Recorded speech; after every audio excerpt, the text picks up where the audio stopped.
Amazon is suspending reviews of its new Lord of the Rings series on Rotten Tomatoes. It says the 72-hour hold is to make sure the reviews for Rings of Power are legit and prevent internet trolls from bringing down their score. Amazon says reviews are being dragged down by fans who are upset about the show's diverse cast, which includes black actors playing elves and dwarves. These viewers say it's unrealistic for Tolkien's creatures to be non-white. Yeah, I'm not gonna lie, this is a tough one. This is a tough one. I mean, on the one hand, everyone wants diversity in the shows that we create. But on the other hand, you gotta admit, it's a bit unrealistic to say that there were black people in this white guy's imagination, you know? I mean, I can get on board with a show or a world where magical creatures cast spells and fight undead armies for control of a piece of jewelry that can turn them into gods. But if those creatures have a tan, it's just not believable anymore. It really isn't. No, for real. This is so hypocritical. You're gonna get mad about seeing a black dwarf in Lord of the Rings, but you're fine with seeing a Kevin Hart movie. Be consistent! He's so tiny. Also, by the way, I don't understand why people are this angry. It's not like all the characters turned black, all right? There's one black dwarf, a couple of black elves. It's not like the NBA. Calm down. People are like, oh, there's black ones. Yes, you know, it's the same way people were losing their shit because of the one black guy in House of Dragons. You know, people losing them. Oh, well, it only takes one to lower the property values, you know. The House of Dragon used to be worth $400,000. Now I don't know anymore. And I know what people are saying. People are saying that the books are supposed to be based on medieval Europe, so having black characters isn't realistic. But guys, nobody's watching Lord of the Rings for realism, okay? They're watching it because they didn't have sex in high school. That's the only reason. It's not realistic. I will say this, though. I will say this. Apart from the racism thing, I kind of agree. I don't think it makes sense to have black characters in Lord of the Rings. Yeah, I said it. The whole series is about seeing danger and then running towards it. That's some white people shit. And like, the reason there were no black people in Middle Earth is because they saw the giant eye talking out of a volcano and they were like, oh, hell no. We are moving to Africa because this shit here, nope, we do not need to be here. We're going to Africa, we're totally safe. I wanted to share this little story with you. I got into a little bit of trouble with the French government. I know, the French government. So what happened was, let's start at the beginning. France won the World Cup. And so on the show, we celebrated that, and I had this joke where I said Africa won the World Cup. Right? Yeah. And I was shocked at how angry a lot of French people got. Like, genuinely, a lot of French people were angry, and they were like, oh, Trevor, how can you say this? Why will you say these things? You know, this is horrible. And I was like, okay, I get it. Like, not everyone likes every joke that you tell, and I get that. But this was interesting. I got a letter from the ambassador of France, and I'll read it to you. It was about that joke. And he says, I'll try to read it how I hope he wrote it, which was, he says, sir, I watched with great attention your July 17th show when you spoke of the victory of the French team at the 2018 FIFA World Cup Russia final, which took place last Sunday. I heard your words about an African victory. Nothing could be less true. Now, first of all, I think it could have been less. I could have said they were Scandinavian. That would have been less true. That would have been less true. He says, as many of the players have already stated themselves, their parents may have come from another country, but the great majority of them, all but 2 out of 23, were born in France. They were educated in France. They learned to play soccer in France. They are French citizens. They are proud of their country, France. The rich and various backgrounds of these players is a reflection of France's diversity. France is indeed, now that line there was interesting, the rich and various backgrounds of these players is a reflection of France's diversity. Now, I'm not trying to be an asshole, but I think it's more a reflection of France's colonialism.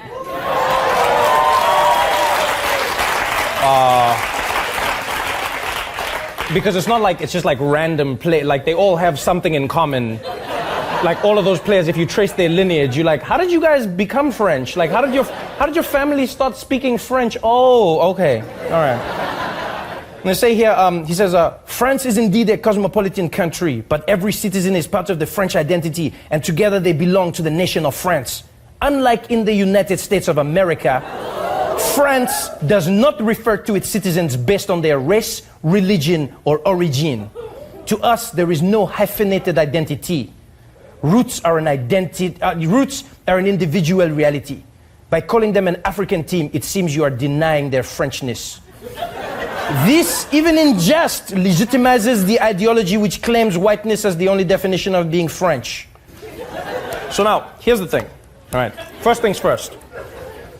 I understand what he's saying, because I read up on this afterwards, right? I take criticism. I'll listen to what somebody says to me. You know, I genuinely believe you should. And what it turns out is, in France, a lot of like Nazis in that country use the fact that these players are of African descent to shit on their Frenchness, you know? So they go, you're not French. You're from Africa. Go back to where you came from. You're not French. They use that as you know, as a line of attack.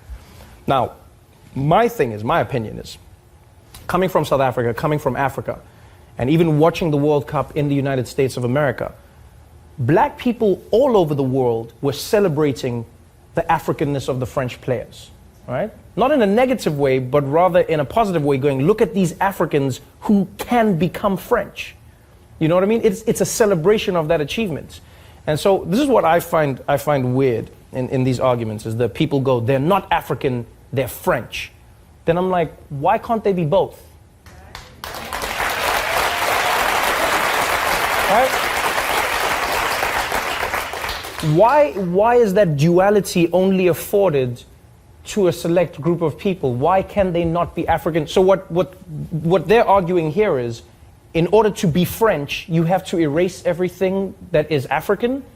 Because what do they mean when they say that? Our culture, our this, like, so you cannot be French and African at the same time, which I vehemently disagree with. I go, you've seen those players, I love them. Paul Pogba, N'Golo Kante, I've watched all of them.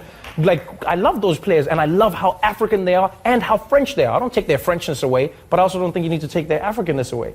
You know? And that is what I love about America. America's not a perfect country, but what I love about this place is that people can still celebrate their identity in their Americanness. You can go to a St. Patrick's Day parade in America celebrating that you are Irish. You can go to a Puerto Rican Day parade in America still celebrating the fact that you're Puerto Rican and American at the same time.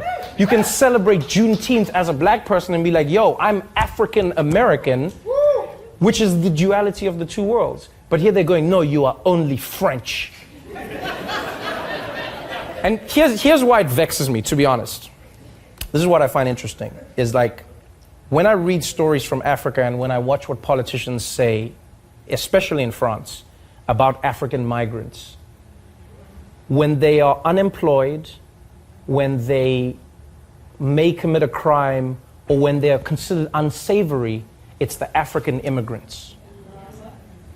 When their children go on to provide a World Cup victory for France, we should only refer to them as France.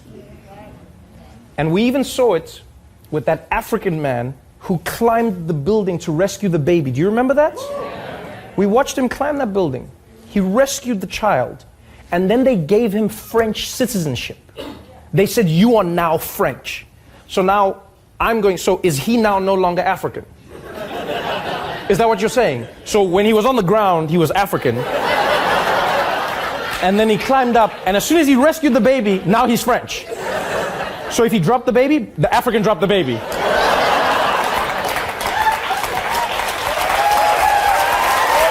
Like,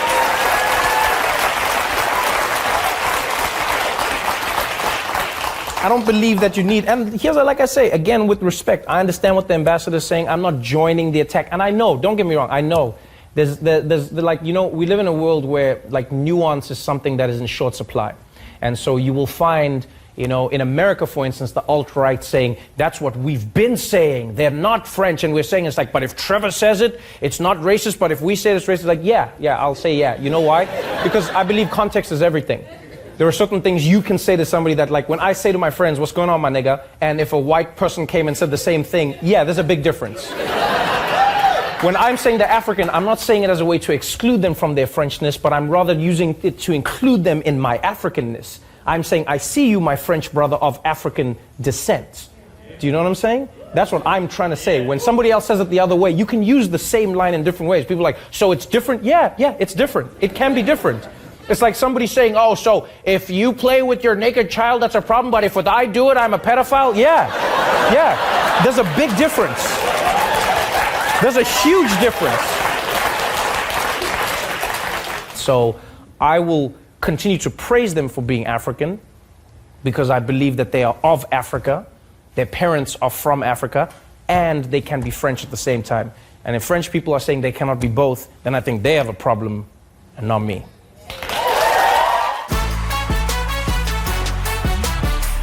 That's right. The UK's new Prime Minister is former Finance Minister Rishi Sunak. And he's Indian, he's Hindu, and he's only 42 years old, which means he will probably serve well into his 42 and a halves, easily. And let's not forget another important first. He's also the first Prime Minister who's an absolute snack. Yeah. Oh, look at you, Rishi. And before you're thinking, oh, is he? Don't forget who came before. Don't forget. We're moving on up.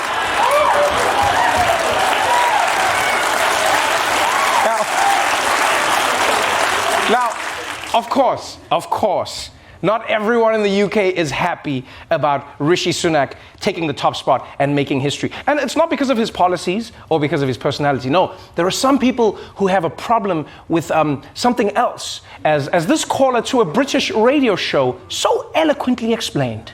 Is the real problem here, Jerry, that Rishi Sunak is a brown man and you don't trust him at the top of this country? Well, could you imagine him going to the Scottish Nationalists and being the Prime Minister of the Scottish Nationalists? Could you imagine me becoming the Prime Minister of Pakistan or Saudi Arabia? No, these things matter. I'm sorry you don't like it, but this is predominantly, we're talking about England, right? 85% of the English people, yes, are white English people, and they want to see a Prime Minister that reflects them. Yeah, this guy has a good point. Can you imagine if white English people wanted to rule countries where no one looked like them? Oh, that would never happen. Can you imagine that world? What would that world be like? Now, you know what's so funny to me? It's funny how racists always say, oh, colonization was fine. It was business. Until they feel like they're being colonized. Then all of a sudden it's like, something needs to be done. Something needs to be done. You're not even being colonized. The guy is British. What's wrong with you? You know, if you ask me, British racists are looking at this whole thing all wrong. This could be a good thing for you people. After 400 years, you'll finally get to legitimately blame a brown person for your country's problems. You're living your dreams. Wake up. I mean, there is a part of me. There's a part of me that feels a little bad for England's racists. No, because remember, they voted for Brexit specifically to keep Britain white. And that vote started a 7-year chain of dominoes that has now led directly to an Indian Prime Minister.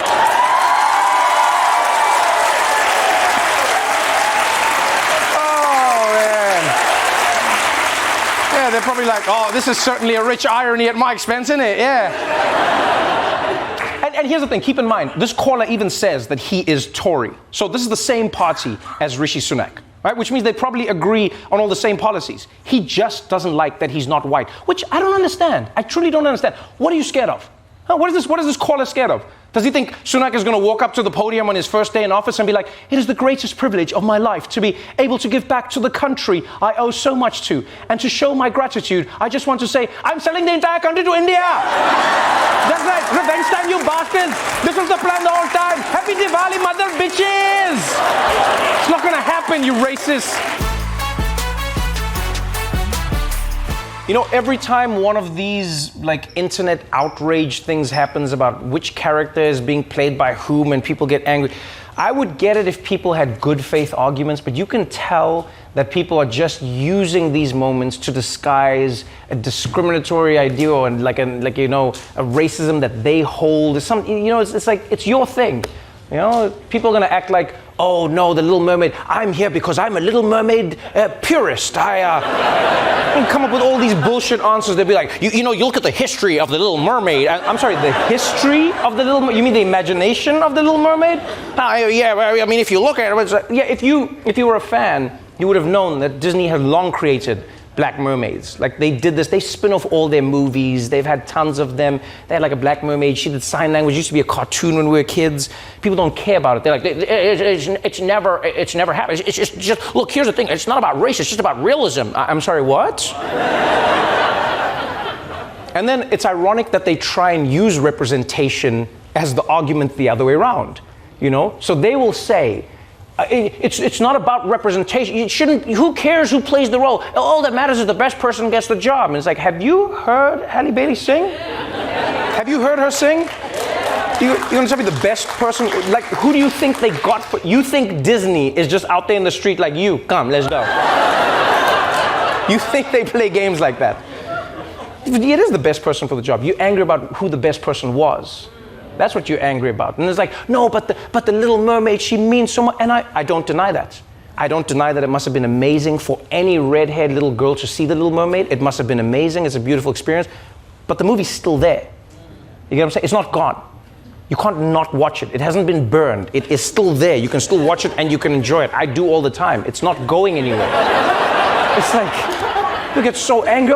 But what about the little girls with red hair who won't what? See themselves in what? A Disney cartoon? Are you being serious right now? You have the princess in Brave. She was redhead. Remember her, right? You have Anna from Frozen, right? You have the little kid from Up. Remember the one like pulls off the helmet and like the hair does a thing. It's the cutest thing. It was like remember that? Red hairs. There's tons of other characters. There are more red-haired Disney like stars, like women who are stars in the franchise, than black women. But now you're going to make it seem like and it's not like one should be against the other. There's no need. You have the Little Mermaid. It's fun. Now you've got Halle Bailey playing the real version of it. That's fun. Don't make it about realism. Guys, it's under the sea. There's a crab. There's a crab that is going to talk, and you're worried about this element? People are like, well, I just think it should be it's all the thing. And then I love when people go, oh yeah, so if you don't care, then how would you feel if the Black Panther was played by a white guy? I'm like, well, the difference here is the Black Panther. Blackness is central to the character's identity. Like literally. You know what I mean? It's like literally, that is the whole point of the thing. And by the way, if you're gonna bring a white guy who's gonna be like Vibranium, bring him. I wanna see that guy. Just for fun. Just bring that guy. Just for the fun of it. Let's see what happens. Well, there are many people who haven't seen themselves on screen. You're going to get angry. You're going to get angry because now somebody who's in a wheelchair is playing this role. You're going to get angry because somebody who's black is now playing that role. The original is still there. There are many parts that are still out there. It's not like there is nothing left. It's not like there's one movie in the world and there's one story and this is the only way you can tell it. There are many. Calm down. Or at the very least, we should get them to meet with Ursula and then she'd take their voices away. Just be like, until somebody kisses you, yeah, don't come back. You ready? People are so angry. Then they go touch grass, man.